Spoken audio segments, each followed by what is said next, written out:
have now blown 13 games this season when they've had a lead of 12 or more. That's tied with the San Antonio Spurs for the most leads blown this year when they've led by 12 or more. I know the league's different. 12 isn't what it used to be. But the fact that they still lead the NBA in that category, not a good sign. And side note, the next worst after the Spurs, the Atlanta Hawks with 10 and the Miami Heat with 10. But this game was egregious on a lot of levels. And it starts with, I'm sorry to say it, started to sound like a broken record, but this coach just doesn't know what he's doing. If he doesn't have the perfect players on his roster, he's going to mess up and play the wrong players. I'll explain what I mean next. But if you're frustrated, Dub Nation, if you're pissed, I get you. I feel you. I'm going to hopefully share your grievances. I'm going to hopefully echo your sentiments of frustration, disappointment, because you should be feeling that. The Warriors had this game, and they're now just a game up on the Houston Rockets, in danger of missing the play-in. That is a very real possibility that we're going to talk about next. Yeah, it's been that kind of year. This is Locked On Warriors. You are Locked On Warriors, your daily Golden State Warriors podcast. Part of the Locked On Podcast Network, your team every day.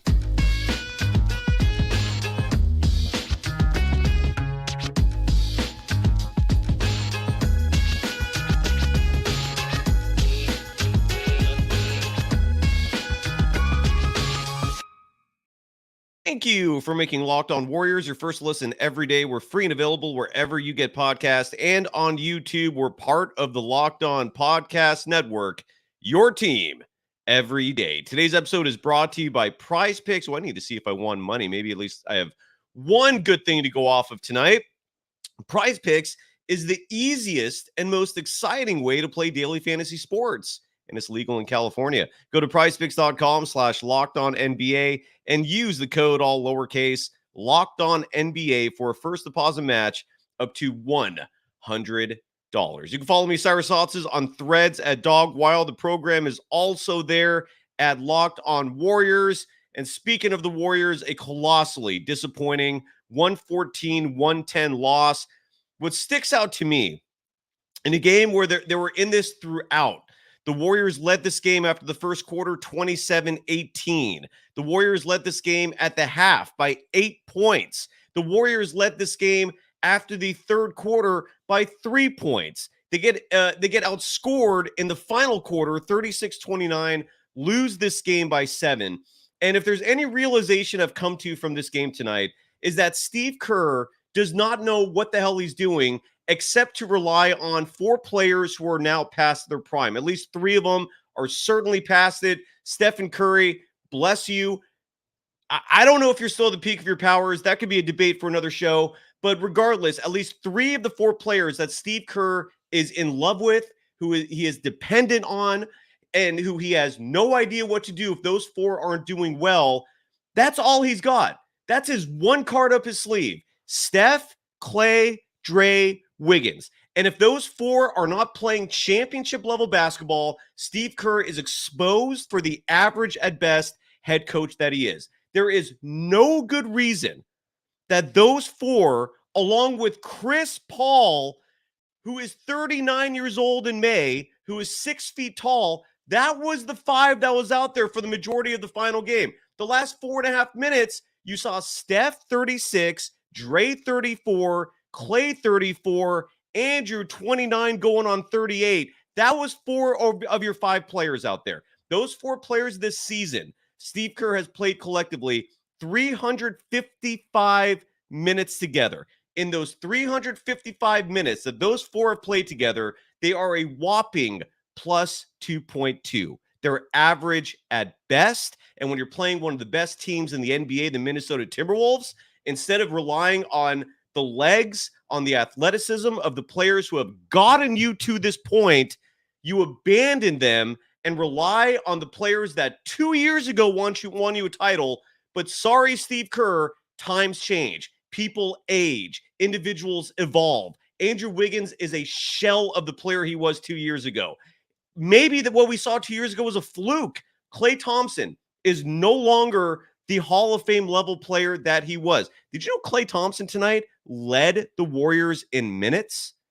What is the reason for that? To give you the stat sheet for Klay Thompson, in terms of, again, your leading minute gatherer for the Golden State Warriors tonight. He played 32 minutes, 55 seconds, 6 of 15 from the field. That's not good. That's well below 50%. 3 of 11 from beyond the arc. That's below 30% shooting from 3. He scored 16 points. He's a liability defensively. If the shot's not falling offensively, all he does, the only value he gives you is spacing. Not enough. Moses Moody, supposed to be the future of this team, got a DNP. Jonathan Kuminga, third on the team in scoring, second on the team in free throw attempts. I believe second or third in field goal percentage, second on the team in net rating. Wasn't even in the game the last 4.5 minutes. Why? Oh, he's also second in free throw attempts. Kuminga scored 14 points today. One of the only players that has shown any consistency on this roster, and he's not in the game for the last 4 or 5 minutes. Why? It's the only coaching decision that made sense tonight that I do want to tip my cap to Steve Kerr for was Gary Payton II actually getting a real run tonight, shadowing Anthony Edwards. And that strategy worked. That was it, though. Kudos to Steve Kerr for remembering you have an elite defensive player on your roster.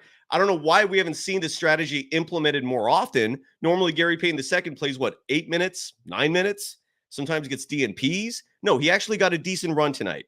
23 minutes. And he played good defense on Anthony Edwards. The face of the future of the NBA, already one of its biggest stars. He was held to just 23 points tonight on 7 of 18 shooting. But we also saw, again, Chris Paul out there again for the closing minutes of a game that you had to win. And instead, the Golden State Warriors with this loss, that's the bottom line. All right? You can't defend decisions, whether it's a coach, whether it's a player. You can't, in sports, the objective is winning. If you don't win, your decision failed. It is not complex. It is not complicated. That is how things go.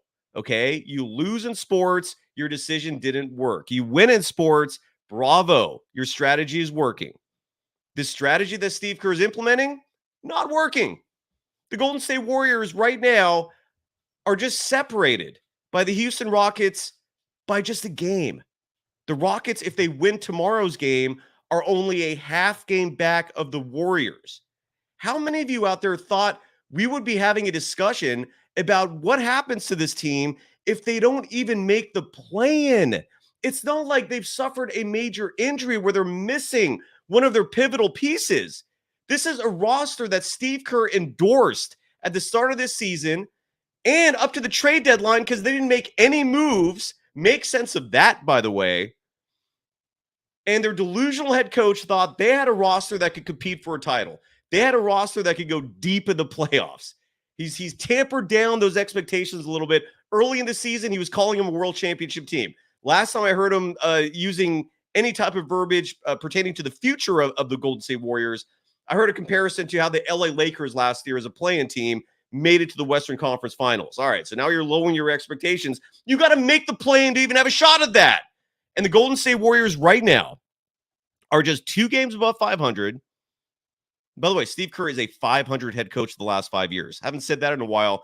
Need to remind you of that, folks, because there's still Kerr apologists out there, and the man just got a 2-year whopping contract extension that makes him the highest paid coach in the NBA.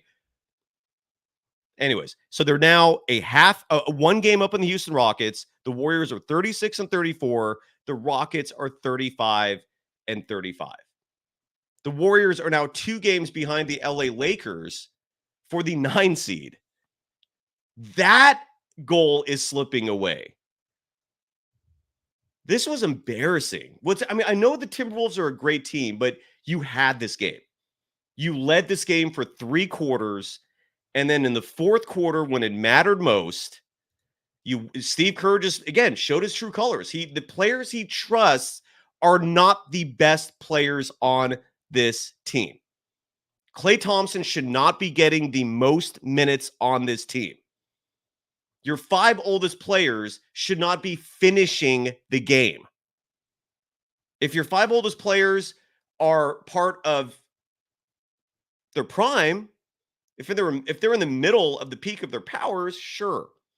When the vast majority, if not all those players are on the decline, make that make sense for me, because I don't get it. I'm going to read some stats to you when we come back, which were alarming, because the Timberwolves won this game thanks to another facet of the Warriors that has been failing all season long. And playing those old guys is a huge reason for it, and that's their perimeter defense. The Minnesota Timberwolves shot lights out in this game. And most of those threes that were falling, they weren't guarded. They're wide open. Why are you giving up open threes just so that you can be in better position to defend 2-point field goals? Make that make sense. There is virtually nothing with this Warriors team since the start of the 2022-2023 season that has made any sense. It makes no damn sense. None. Let's give some love to our sponsors. I got intern Carl. I can't wait to get his take. He's going to join me. Dude was living it up, enjoying the college life. He just got back from Vegas, and he's got some Warriors insights to mix it up so you don't have to keep looking at my damn mug and hearing my voice for this whole show. We got some diversity on this program. But let's give some love first to our sponsors. Let's get to that. And first up on the agenda for those paying our bills, and we cannot be thankful enough for that, is Robinhood. Where is the overlay for that? There you are. Planning for your future is important, folks. That's where Robinhood comes to play. Did you know that even if you have a 401k for retirement, you can still have an IRA? Robinhood has the only IRA that gives you a 3% boost on every dollar you contribute when you subscribe to Robinhood Gold. But get this, now through April 30th, Robinhood is even boosting every single dollar you transfer in from other retirement accounts with a 3% match. That's right. No cap on the 3% match. Robinhood Gold gets you the most for your retirement thanks to their IRA with the 3% match. This offer is good through April 30th. Get started at robinhood.com/boost. Subscription fees apply. And now for some legal information. Claim as of Q1 2024, validated by Radius Global Market Research. Investing involves risk, including loss. Limitations apply to IRAs and 401ks. Your 3% match requires Robinhood Gold for 1 year from the date of first 3% match. Must keep Robinhood IRA for 5 years. The 3% matching on transfers is subject to specific terms and conditions. Robinhood IRA available to U.S. customers in good standing. Robinhood Financial LLC member. SIPC is a registered broker-dealer. And today's episode is also brought to you by eBay Motors. It's all about saving money for your ride or die, folks. It's all about saving money for what has replaced horses. That's what we used to ride once upon a time as human beings, until about 100 years ago, 100 plus.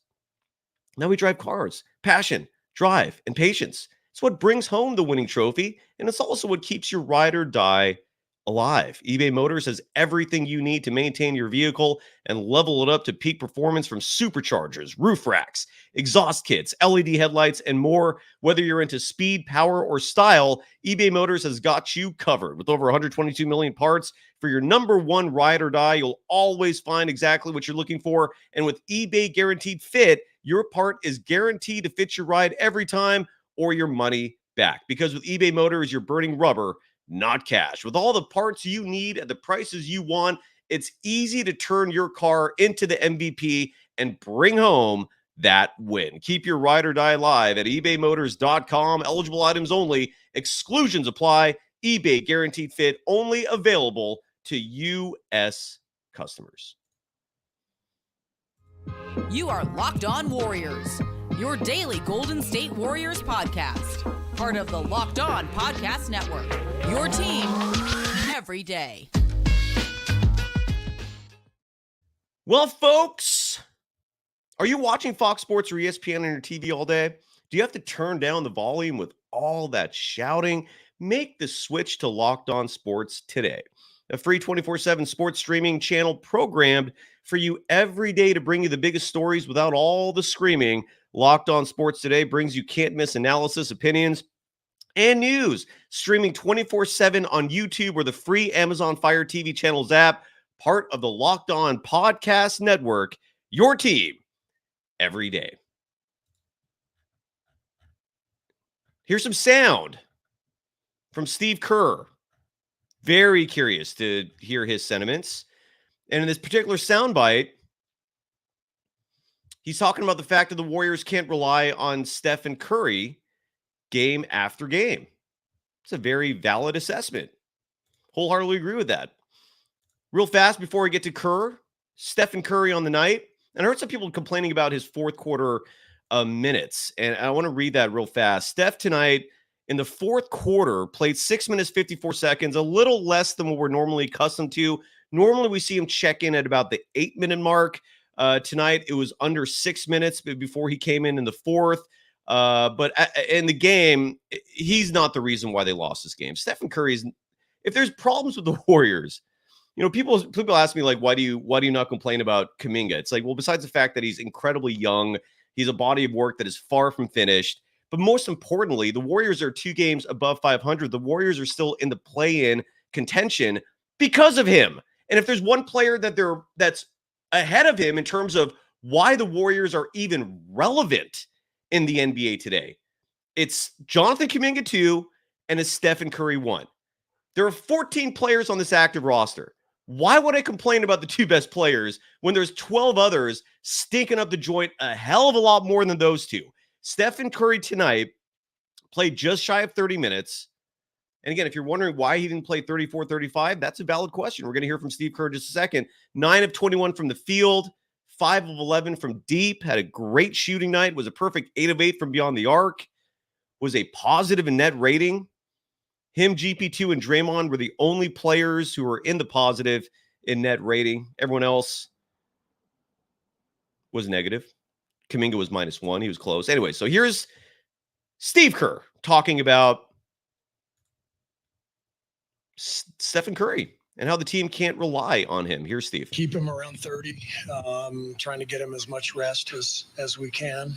We've played him a lot of minutes, played him 35 2 days ago.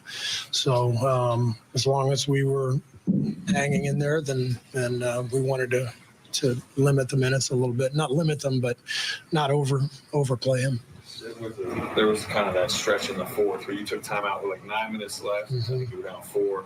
Looked like you might go back to Steph, didn't, and then it was 8, and you did go back. Do you feel like that was one of the deciding stretches? No.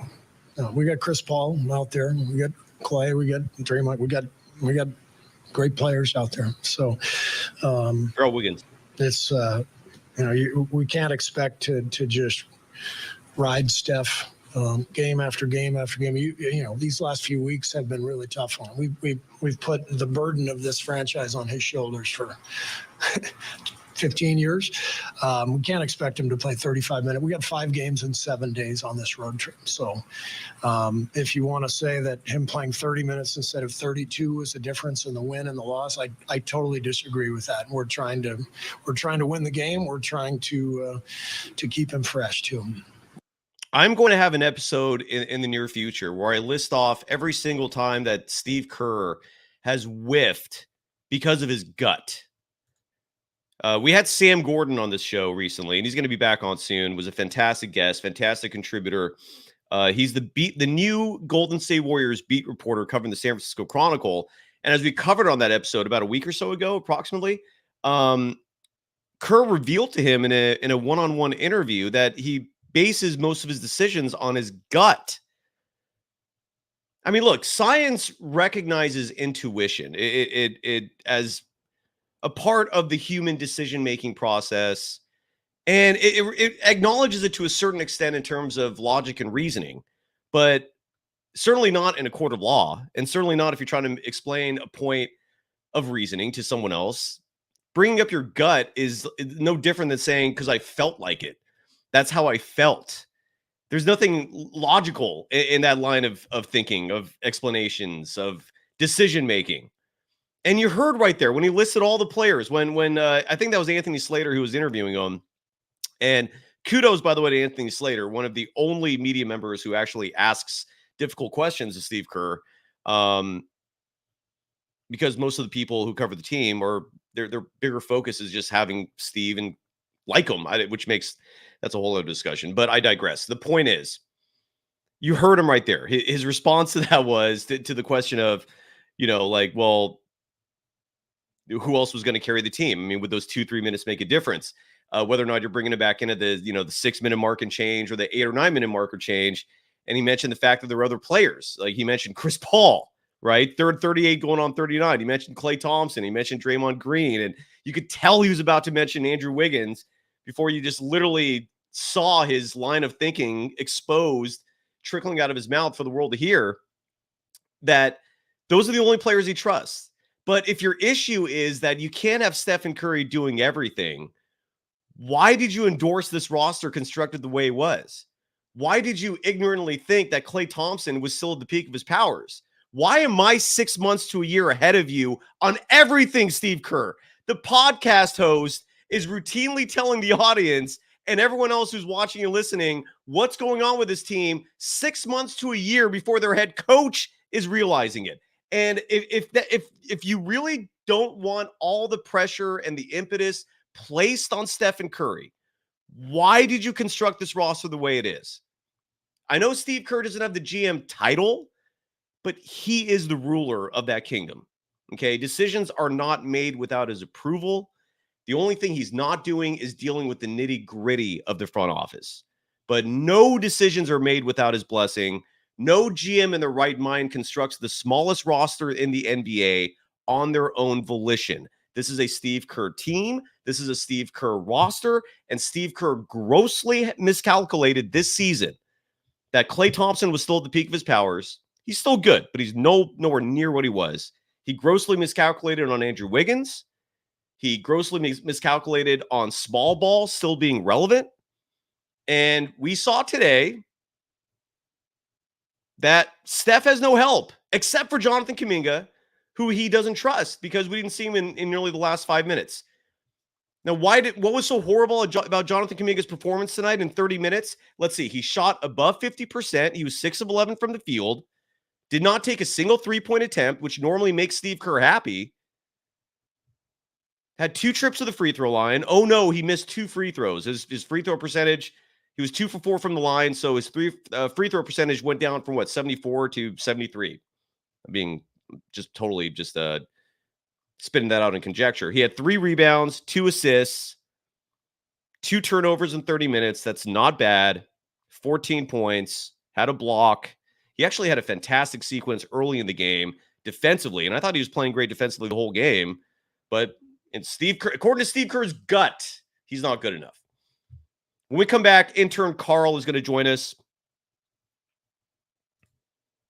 And I'd love to get his thoughts because I'm sure people are sick of me at this point. So let's hear from intern Carl and more specifically Carl's minute after we give some love to our final sponsor of the day. And that is Prize Picks.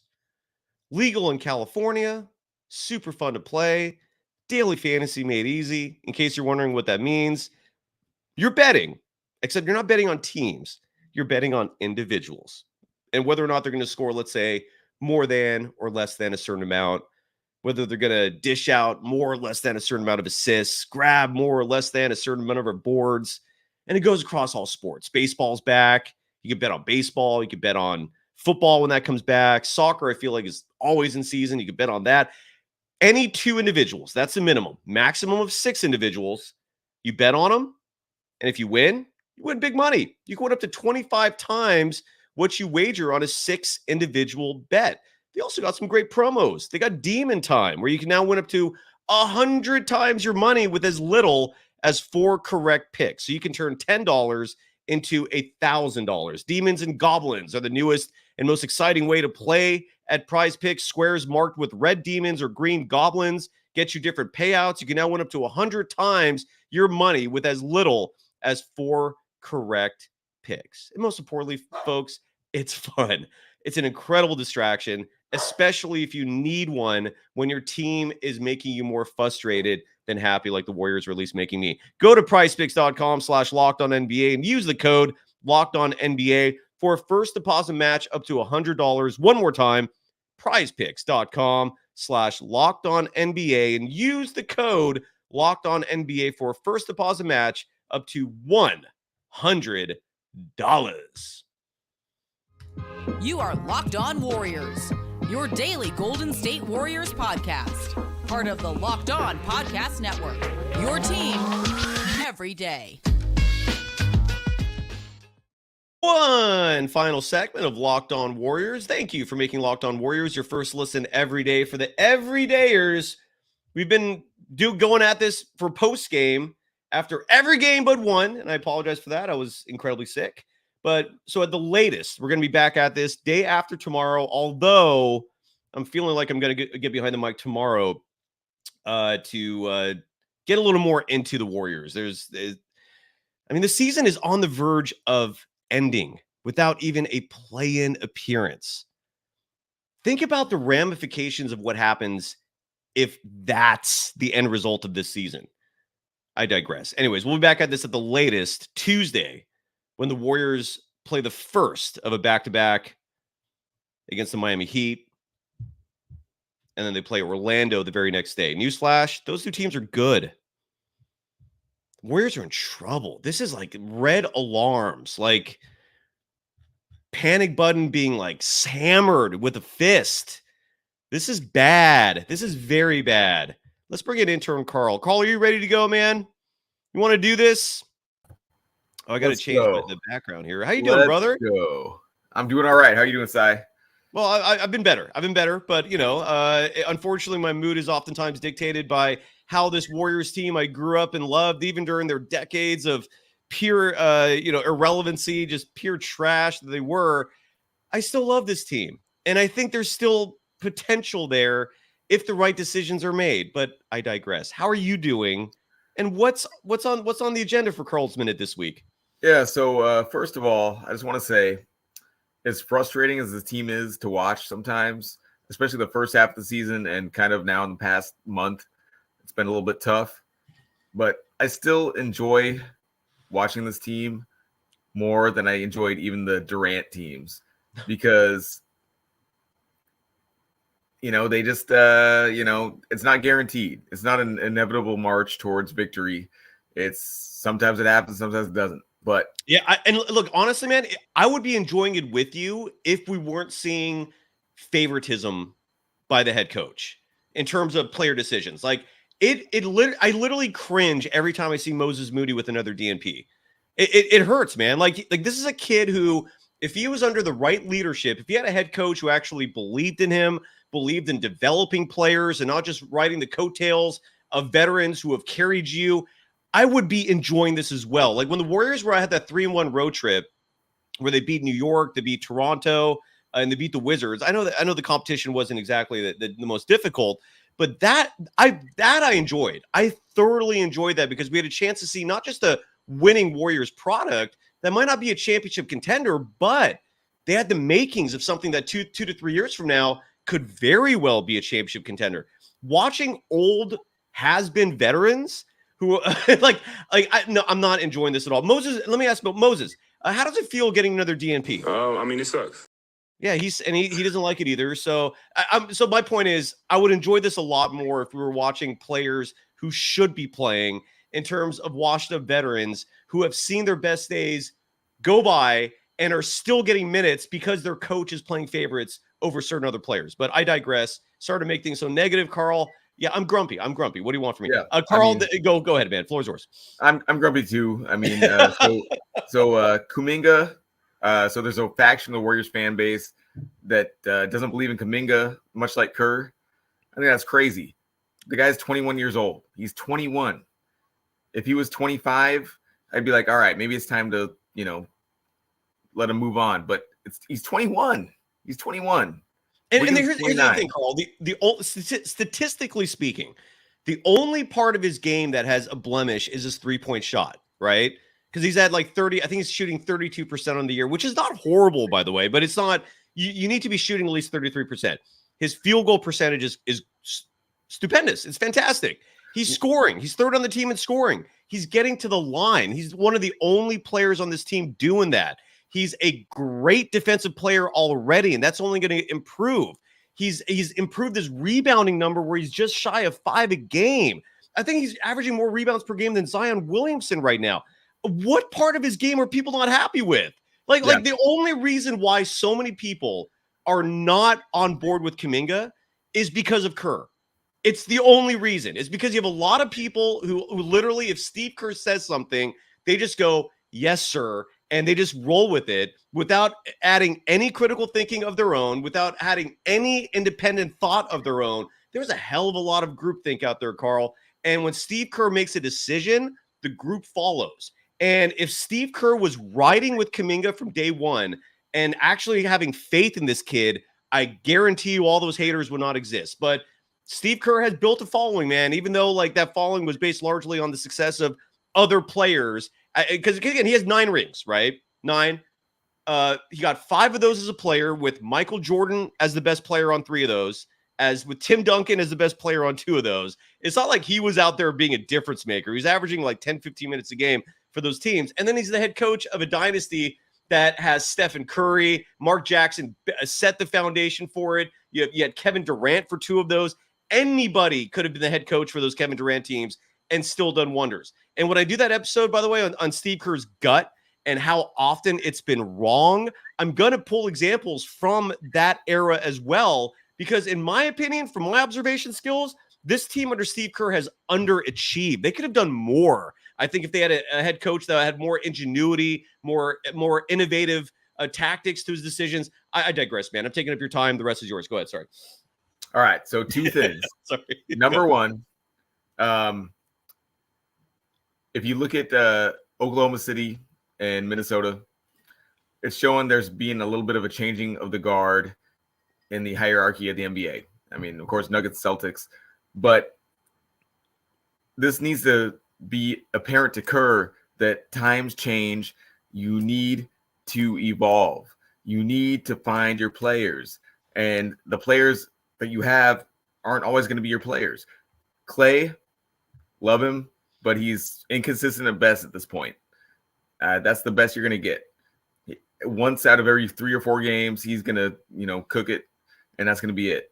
But he's not a 40-minute a game player every night. And so Steve Kerr, you need to realize this, and you need to evolve. Let Kuminga play. Get Moody off the bench. Stephen Curry played 29 minutes today. Why? Why is he playing 29 minutes against a top team on the road in a critical game? Why is he playing 29 minutes? He should be playing 35 at least. Carl, what were your thoughts on Steve Kerr saying that 2-3 extra minutes of Stephen Curry would not have made a difference when they lost this game by 4 points? I have nothing to say. Yeah, there you go.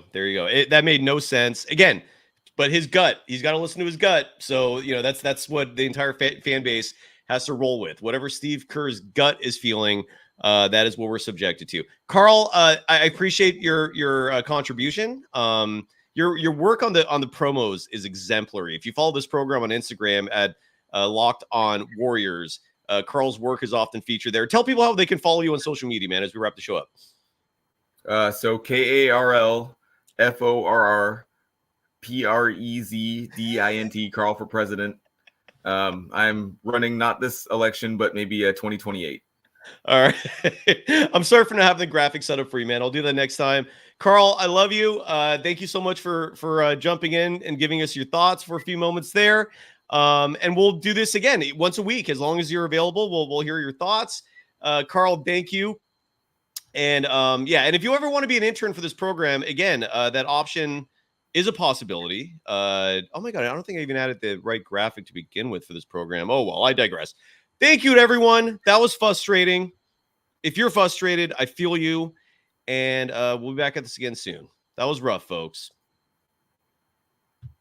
Yeah, that was rough. Bye-bye.